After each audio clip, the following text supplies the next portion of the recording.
السلام علیکم جی، میں پاکستان مسلم لیگ نون سانگلہ ہل کے تمام ووٹرز، سپورٹرز، کارکن، تنظیمی عہدیداران کا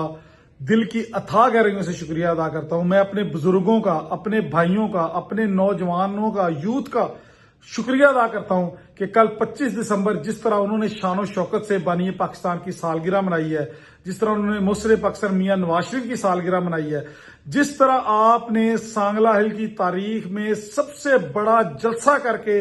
پوری دنیا کو یہ بتا دیا ہے کہ آپ لوگ محسن کچھ نہیں ہیں، آپ اپنے محسنوں سے کس طرح پیار کرتے ہیں، میں اب سب کو سلام پیش کرتا ہوں۔ اور میں جتنے بھی سانگلہ ہل کے جو صحافی برادری ہے ان کا بھی شکریہ ادا کرتا ہوں کہ انہوں نے قائد اعظم کے دن پہ ہمارا پیغام، میرا پیغام، میرے قائد چودھری محمد برجیز طاہر کا پیغام جس طرح پوری دنیا میں براڈ کاسٹ کر کے پہنچایا ہے، میں آپ کا بھی شکریہ ادا کرتا ہوں۔ اور میں یہ سمجھتا ہوں کہ آپ سب لوگوں نے، میرے بھائیوں نے، میرے بزرگوں نے، میرے نوجوانوں نے جو کل ایک عظیم الشان جلسہ منعقد کیا ہے، آپ سب